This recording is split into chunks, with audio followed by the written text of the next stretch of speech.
Welcome back, my dear students, my dear disciples, my dear learners. How are you? I hope you are happy, healthy, and busy in study. Students, काफ़ी parents के, काफ़ी non के, काफ़ी students के मेरे पास call आ रहे थे और वो पूछ रहे थे कि भाई सर CUT का रिजल्ट आउट हो चुका है और हमें कहाँ अप्लाई करना है, कैसे अप्लाई करना है और इतनी परसेंटाइल बनी है, कन्फ्यूजन की स्थिति है, कैसे करना है ना, कौन सी यूनिवर्सिटी बेटर रहेगी, कौन से कॉलेजेस अच्छे रहेंगे, कौन से कोर्स अच्छे रहेंगे। तो मैंने सोचा कि एक वीडियो बनाकर जो है सभी को एक अच्छा सा जो है सही सा गाइडेंस मिल जाए, तो ये वीडियो आप सभी के लिए बना रहा हूँ मैं। देखिए, सबसे पहले हम बात कर रहे हैं कि आपका रिजल्ट कल आउट हो चुका है और सबसे पहले हमें क्या करना है, अपना रिजल्ट जो है चेक करना है कि हमारी परसेंटाइल क्या बनी है, कितनी परसेंटेज हमारी जो है बनी है। तो सबसे पहले हम CUT की साइट पर जाएंगे, ठीक है, और वहाँ पर हम जो है ये दिखेंगे CUT score card for CUET है ना, UG 2026। इस तरह का जो है ये आपका score card for CUT UG 2026 निकल कर आ जाएगा। यहाँ क्लिक कर देंगे और यहाँ पर हमारा एप्लीकेशन नंबर डाल के, पासवर्ड डाल के और ये कैप्चा डाल देंगे और हमारा वहाँ पर क्या आ जाएगा, हमारा स्कोर कार्ड जो है, हमारी मार्कशीट जो है वहाँ पर शो हो जाएगी, हमारा परसेंटाइल वहाँ पर शो हो जाएगा। कैसे होगा, वो किस तरह से होगा, देखिए। जैसे मान लो किसी कैंडिडेट का, मान लो ये इस तरह का जो है आपका स्कोर कार्ड, स्कोर डिटेल्स हमारे पास आ जाएगी। जैसे मान लो इंग्लिश सब्जेक्ट है, 5 सब्जेक्ट में एग्जाम्स हुए हैं, किसी ने 3 एग्जाम दिए हैं, किसी ने 4 दिए, किसी ने 5 दिए हैं, उसके अकॉर्डिंग ना। तो जैसे मान लो किसी इंग्लिश में, मान लो किसी कैंडिडेट के 17.87 परसेंटाइल स्कोर आया है और इन फिगर में 50 है ना, वर्ड्स में हो जाएगा। उसके बाद बायोलॉजी है ना, ये इसमें आपका 88.13 आया है। केमिस्ट्री में आपका 91 आया है। फिजिक्स में मान लो आपका 76.27 आया है। जनरल एप्टीट्यूड में 10.48 आया ना। और ये हमारे क्या है, इन फिगर्स में जो ना, ये आपके NTA स्कोर के रूप में है। ये तो हमारा परसेंटाइल है, ये स्कोर है। तो ये भी हमें देखना है कि स्कोर और परसेंटाइल में क्या फर्क है। देखिए, हाँ, अगर हम बात करें, ये तो हमारे क्या हो जाएंगे, ये तो हमारे परसेंटाइल स्कोर हो जाएंगे ये वाले, ठीक है। और ये हमारा जो है NTA स्कोर हो जाएगा। क्या हो जाएगा, NTA स्कोर। अब NTA स्कोर किस हिसाब से निकाल रखे हैं, ये जो है NTA ने क्या किया है, नॉर्मलाइजेशन। क्या किया है, नॉर्मलाइजेशन किया है। और नॉर्मलाइजेशन क्यों करना पड़ता है, क्योंकि एक शिफ्ट में एग्जाम नहीं होता है, कई शिफ्ट्स में एग्जाम चलते हैं। मान लो 3 शिफ्ट्स में मान लो एग्जाम हुए, ठीक है, शिफ्ट 1, शिफ्ट 2 और शिफ्ट 3, है ना। ये 3 शिफ्ट में मान लो कोई एग्जाम हुए हैं। अब 3 शिफ्ट में मान लो इसमें 250 का हमारा एग्जाम क्वेश्चन, हमारा पेपर है। किसी कैंडिडेट को मान लो इसमें आए, इसके 210 मार्क्स इसमें जो है आए हैं, ठीक है। ये थोड़ा सा आसान था, ये थोड़ा मान लो टफ था। और इसमें मान लो 180 ही जो है मार्क्स आए हैं किसी स्टूडेंट के, ठीक है। अब ये तो हमारे क्या हो गए, परसेंटाइल हो गए। 210 और 180 क्या गए, परसेंटाइल। क्या हो गया, परसेंटाइल। अब इन्होंने क्या किया कि जो पेपर हार्ड था, तो इसमें क्या किया, नॉर्मलाइजेशन किया इन्होंने और इसको मान लिया, एक बीच का मान लिया कि भाई इसके जो है बढ़ा दिए, 200 कर दिए, ठीक है ना। और इसके जो है 10 नंबर जो है क्या कर दिए, कम कर दिए, तो इसके भी 200 हो गए, ठीक है। तो 200 का एक वो मान लिया कि भाई इस एग्जाम का जो है एक तरह का जो स्कोर है वो क्या मान लिया, 200 मान लिया। अब ऊपर से क्या करेंगे, ऊपर से जो है काउंट करते हुए, बच्चों के मार्क्स मान लो किसी के 200 है, फिर 199 है, 198 है, 197 है। इस तरह से जो है बच्चों को जो है क्या करेंगे, वो परसेंटाइल जो है दे देंगे, ठीक है ना। और उसके अकॉर्डिंग ही जो है उनके एग्जाम, जो कॉलेजेस है, यूनिवर्सिटीज है, वहां पर भी वो जो है क्या होंगे, काउंट होंगे नंबर, और उस हिसाब से वहां पर एडमिशन बच्चों का हो जाएगा। मान लो हमारा DU है, मान लो अब DU में बच्चों, मान लो 10 बच्चों ने अप्लाई किया, ठीक है, 10 बच्चे अप्लाई कर रहे हैं, मान लीजिए उनके स्कोर इस तरह से है, तो ऊपर से सीट भरते आ जाएंगे भाई। इन मार्क्स जो है, इन मार्क्स को कैलकुलेट करके, है ना, इन मार्क्स को क्या है टोटल कर लेंगे, 3 सब्जेक्ट के मार्क्स को टोटल कर लेंगे। टोटल करके मान लो किसी के 200 बन रहे हैं, किसके 190 बन रहे हैं, किसके 198 बन रहे हैं, उसके अकॉर्डिंग जो है ऊपर से सीट भरते हुए आ जाएंगे। तो ये तो जो है हमारा रहेगा क्या परसेंटाइल का और आपका जो है एनटी स्कोर का। ठीक है, ये जो है अब कुछ बच्चे सोच रहे हैं कि मेरे जो है आंसर की का अकॉर्डिंग मेरे मार्क्स बहुत अच्छे थे और अब मेरे मार्क्स कम लग रहे हैं। तो वो इसलिए लग रहे हैं क्योंकि नॉर्मलाइजेशन किया गया है, और नॉर्मलाइजेशन में ये होता है कि हार्ड पेपर होता है उसके जो है मार्क्स जो है उसमें किसी के ऐड हो जाते हैं, और जो इजी पेपर हुआ है उसके जो है मार्क्स कुछ कम हो जाते हैं स्टूडेंट के ना। तो इसी को जो है नॉर्मलाइजेशन बोलते हैं। ये बात तो हमारी जो है ये हो गई है। अब हम बात करते हैं दूसरी कि जो है कौन कौन सी जो है यूनिवर्सिटीज इसके अंडर में आती है, सीयूटी के अंडर में ना। सीयूटी के अंडर में कौन कौन सी यूनिवर्सिटीज आती है और कौन कौन सी यूनिवर्सिटी में हमें एडमिशन जो है हम ले सकते हैं। ठीक है, अब हम बात कर रहे हैं यूनिवर्सिटीज की। अब देखिए इसमें हमारी यूनिवर्सिटीज जो है रहने वाली है वो यूनिवर्सिटीज हमारी रहने वाली है सेंट्रल यूनिवर्सिटीज, सारी सेंट्रल यूनिवर्सिटीज रहेगी, इसमें स्टेट यूनिवर्सिटीज रहेगी हमारी सारी, डीम्ड यूनिवर्सिटीज रहेगी, प्राइवेट यूनिवर्सिटीज रहेगी और अदर गवर्नमेंट स्टूडेंट इंस्टीट्यूशंस रहेंगे। तो जिनके सबसे अच्छे परसेंटेज है जिन बच्चों की, उनको सबसे पहले क्या अलॉट हो जाएगी, उनको आपको सेंट्रल यूनिवर्सिटी जो है अलॉट हो जाएगी। ठीक है, उसके बाद में जिनकी जो है परसेंटाइल कम है, जिनके स्कोर कम है, उनको जो है स्टेट यूनिवर्सिटी मिल जाएंगे।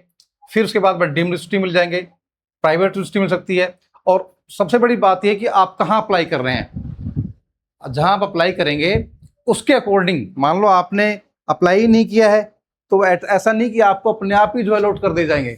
आपको बड़ा ध्यान रखना है, सभी इंस्टीट्यूट में जहाँ आप एडमिशन लेना चाहते हैं वहाँ पर आपको अप्लाई करना है, पर्सनली इंडिविजुअली आपको अप्लाई करना है।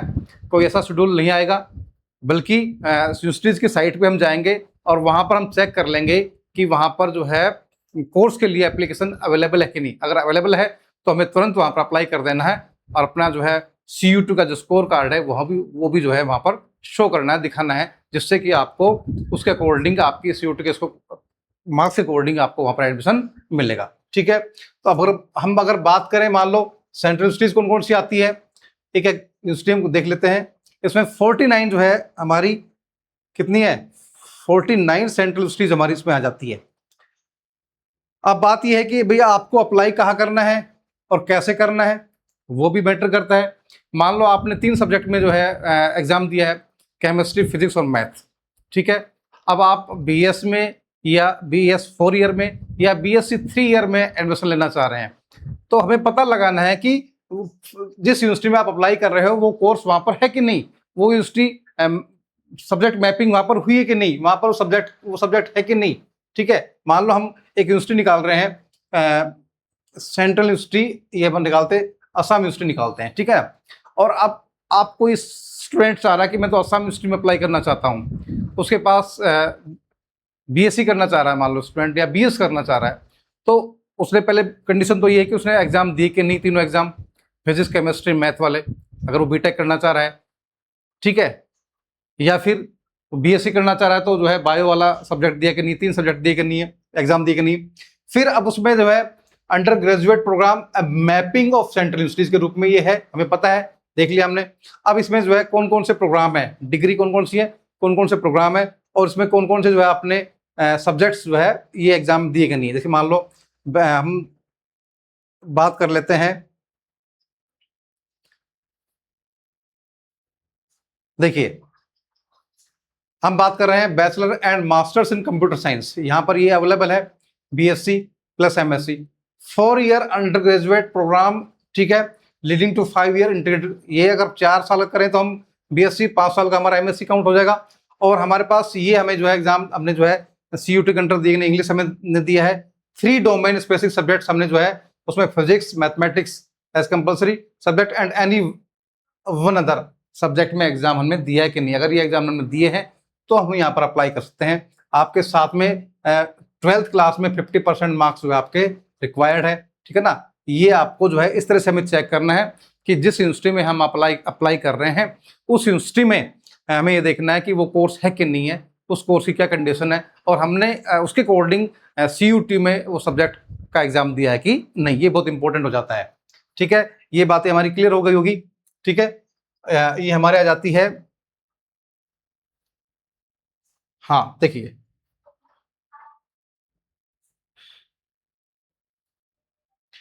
ये हमारी आ जाती है सेंट्रल यूनिवर्सिटीज। ठीक है, उसके बाद में हमारे आ जाती है स्टेट यूनिवर्सिटीज। बहुत सारी स्टेट यूनिवर्सिटीज है, वो भी बहुत अच्छे जो है वहाँ पर जो है अच्छे अच्छे कॉलेजेस है, अच्छी सी यूनिवर्सिटीज है स्टेट यूनिवर्सिटी के रूप में। तो स्टेट यूनिवर्सिटी, फिर डीम्ड यूनिवर्सिटी है सारी वहाँ पे। स्टेट यूनिवर्सिटी देख लीजिए कितनी है इसमें। स्टेट यूनिवर्सिटी हमारी यहाँ से जो है, जैसे बाबा गुलाम शाह यूनिवर्सिटी है, बरतुल्ला यूनिवर्सिटी है, बट्टादेव यूनिवर्सिटी है, ये सारी आ जाती है। और इसमें 120 के आसपास, आई थिंक 41 यूनिवर्सिटी जो है इसमें स्टेट यूनिवर्सिटी में इसके CUT के अंडर जो है आ जाती है। ठीक है, तो जहाँ भी अगर मान लो कोई स्टूडेंट चाहता है कि मैं तो मैं अपने स्टेट में ही अप्लाई करना चाहूँगा, वहीं से कोई कोर्स करना चाहूँ, तो वो वहाँ पर अप्लाई कर सकता है। वहाँ उसका एडमिशन परसेंटाइल के हिसाब से अगर अच्छी है तो हो जाएगा, और भी कम है तो जो है इसमें उसको देखना पड़ेगा। तीसरी बात हमारी आ जाती है, अब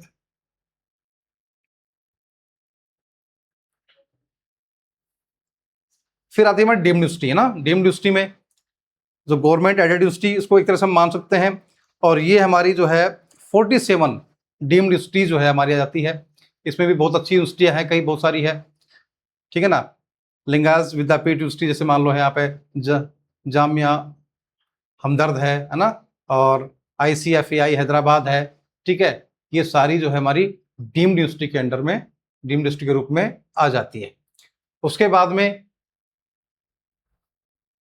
हमारी आ जाती है प्राइवेट यूनिवर्सिटीज है।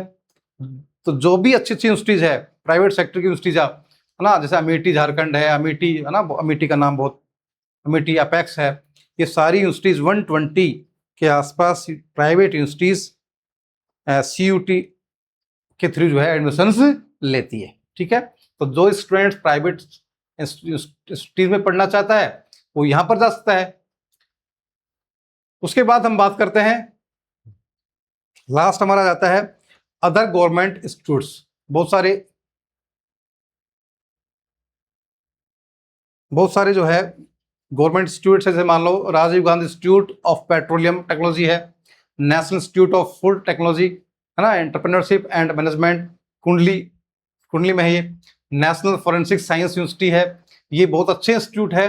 तो इनमें भी जो है हम अप्लाई कर सकते हैं। और यहाँ से कौन कौन से कोर्स हो रखे हैं, है ना, कौन कौन से मान लो कोर्स हो रहे हैं, मान लो यहाँ हम देख लेते हैं इसमें कौन कौन से कोर्स है, वो हम देख लेते हैं। मंडर UG BTech यहाँ से हो रहा है, किसमें हो रहा है, फूड टेक्नोलॉजी एंड मैनेजमेंट, और 4 ईयर्स का है ये। ठीक है, आपने exam physics, chemistry and mathematics या बायो, इनमें से जो एग्जाम दिया है तो आप यहाँ पर जो है अप्लाई कर सकते हैं। ठीक है, ये आपकी जो है 55% जनरल OBC के लिए 60% 12th क्लास में, और SC ST के लिए 55% आपको रिक्वायर है। ठीक है ना, CUT percentage course of physics, chemistry, mathematics में मिनिमम 40% जनरल OBC के लिए, और मिनिमम 35% SC ST PWD के लिए।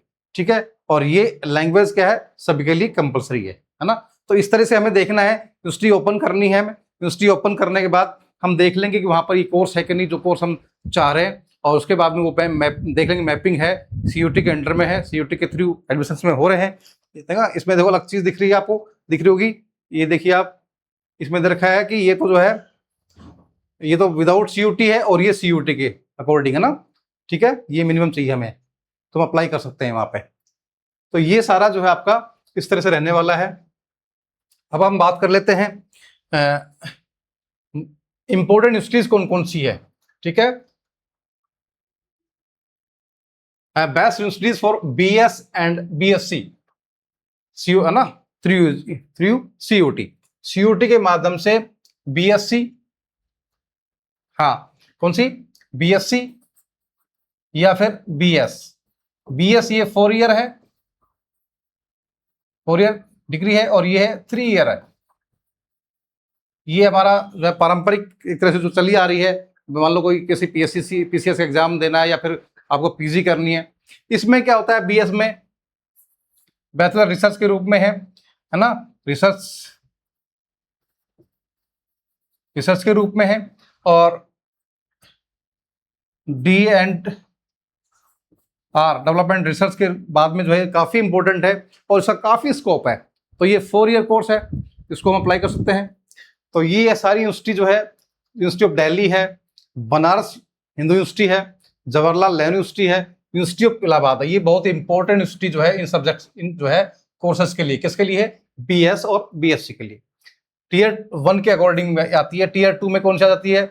अलीगढ़ मुस्लिम यूनिवर्सिटी है, पौंडीचेरी यूनिवर्सिटी है, सेंट्रल यूनिवर्सिटी ऑफ राजस्थान है, देखिए, और सेंट्रल यूनिवर्सिटी ऑफ पंजाब, ये भी जो है इंपॉर्टेंट यूनिवर्सिटी है।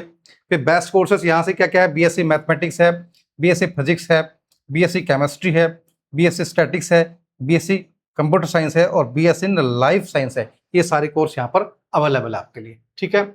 अब जो है बात कर लेते हैं हम यूनिवर्सिटी फॉर बीटेक। बीटेक के लिए कौन कौन सी यूनिवर्सिटी बेस्ट है उसके बारे में बात कर लेते हैं। देखिए, बीटेक के लिए हमारे पास बनारस हिंदू यूनिवर्सिटी है। इसमें engineering branches available through CUT based admission in some programmes. उस प्रोग्राम में जो है CUT के थ्रू जो है एडमिशन हो रहे हैं बीटेक में। स्ट्रॉन्ग रेपुटेशन, इसकी रेपुटेशन बहुत अच्छी है और फीस इसकी जो है बहुत कम है। तो बनारस यूनिवर्सिटी किसके लिए? बीटेक के लिए। फिर यूनिवर्सिटी ऑफ दिल्ली है, B Tech in information technology and mathematical innovation through cluster innovation centre, CIS के माध्यम से, यानी कि क्लस्टर इनोवेशन सेंटर के रूप में जो है ये यूनिवर्सिटी बहुत अच्छी है, university of Delhi. Excellent academics and placements बहुत बढ़िया है यहाँ पर। अगर आप यहाँ से बीटेक करते हो तो आपका प्लेसमेंट, आपको बहुत जल्दी से प्लेसमेंट आपको कंपनी में मिल जाता है। सेंट्रल यूनिवर्सिटी ऑफ राजस्थान, इसका भी जो है बहुत अच्छा स्कोप चल रहा है। इसमें बीटेक इन CSC, ECE, सिविल और मैकेनिकल, यहाँ से आप कर सकते हैं। सेंट्रल इंस्टीट्यूट ऑफ हरियाणा जो कि मीरपुर में है, good government engineering option through CUT। Baba Saheb Bhimrao Ambedkar university, इसमें बीटेक के माध्यम से ये भी जो है अच्छी यूनिवर्सिटी के रूप में काउंट की जा सकती है, ठीक है। ओवरऑल रैंकिंग अगर हम बात करें, ठीक है, ओवरऑल रैंकिंग के बारे में बात करें तो जैसे मान लो university of Delhi BSc BTech के लिए, IIT MI के लिए, बनारस यूनिवर्सिटी BSc इंजीनियरिंग के लिए, Jawaharlal Nehru university BS research के लिए, है ना, BS 4 ईयर, ठीक है, ये 4 ईयर डिग्री के लिए, और अलीगढ़ मुस्लिम यूनिवर्सिटी साइंस प्रोग्राम्स के लिए, यूनिवर्सिटी ऑफ इलाहाबाद BSc के लिए, और सेंट्रल यूनिवर्सिटी ऑफ राजस्थान, इसका भी नाम आ रहा है बीटेक और BSc के लिए। तो ये महत्वपूर्ण जानकारी थी। हमें सबसे पहले हमारे जो परसेंटाइल है उसको देखना है, और जो हमारा परसेंटाइल के बाद में जो CUT स्कोर है उसको देखना है, ठीक है। उसके अकॉर्डिंग हमें क्या करना है, हमें जिस यूनिवर्सिटी में हम एडमिशन चाह रहे हैं सबसे पहले उसको ओपन करेंगे, यूनिवर्सिटी की वेबसाइट पर जाएंगे और वहाँ पर UG प्रोग्राम के लिए एप्लीकेशन अगर अवेलेबल है तो हम फटाफट वहाँ पर अप्लाई कर देंगे। उसके बाद वहाँ पर मान लो फर्स्ट लिस्ट आती है, फर्स्ट लिस्ट में कितने परसेंटाइल तक, कितने CUT स्कोर तक जो एडमिशन हुआ है वो हम देख लेंगे। उसके बाद में अगर वहाँ पर सीटें बचती है और वहाँ पर रीओपन होता है एप्लीकेशन, तो हम वापस वहाँ पर जो काउंसलिंग के लिए अप्लाई करेंगे, वहाँ पर ना दोबारा से अप्लाई करेंगे। इसके अलावा हम जिन जिन यूनिवर्सिटीज में हम अप्लाई करना चाहते हैं उन सब में हम अप्लाई कर देंगे और उनको चेक करते रहेंगे, है ना, उनको चेक करते रहेंगे कि भाई उसमें फर्स्ट लिस्ट में कितने कैंडिडेट्स का एडमिशन हुआ है, कितने वेटिंग में सीटें रह गई है, वो सारी चीज़ें हम देखेंगे। तो इससे ये फायदा होगा कि बहुत सारे जो अच्छे परसेंटाइल वाले, अच्छे स्कोर वाले स्टूडेंट्स रह जाते हैं और जिनकी लो स्कोर होता है तो वो स्टूडेंट्स कई बार अच्छी उनको यूनिवर्सिटी मिल जाती है। उसका रीज़न यही है कि हमें सतर्क रहना है, हमें सावधान रहना है, हमें बिल्कुल अवेयर रहना है कि भाई किस यूनिवर्सिटी में कौन सा प्रोग्राम है, कौन सी डिग्री है और हमें कहाँ अप्लाई करना है, और हमें काउंसलिंग में जो है शामिल होना है। काउंसलिंग की जो डेट्स वगैरह हमें ध्यान से देखनी है वहाँ पर, और चेक करते रहना साइट को ना, उस यूनिवर्सिटी की साइट को, कि कब हमने जो अप्लाई किया था उसकी लिस्ट निकली या नहीं निकली है। तो ये हमें देखना है। इससे क्या होगा, अगर हमारी लो परसेंटेज है, लो हमारे परसेंटाइल है, तो भी हम अच्छी यूनिवर्सिटी में एडमिशन पाने में सक्षम हो जाएंगे। तो ये हमें बहुत ही ध्यान रखना है इस चीज़ का। 15-20 दिन, महीना भर जो है जहाँ भी अप्लाई कर रहे हैं उसको अच्छे से देखना है। और भी अगर मान लो मैं डिटेल वीडियो बनाने का प्रयास करूँगा कि भाई अगर आपकी और भी क्वेरीज आती है और भी कोई आपको समस्या आ रही है तो उस पर भी मैं जो है डिटेल वीडियो बनाने का प्रयास करूँगा। धन्यवाद।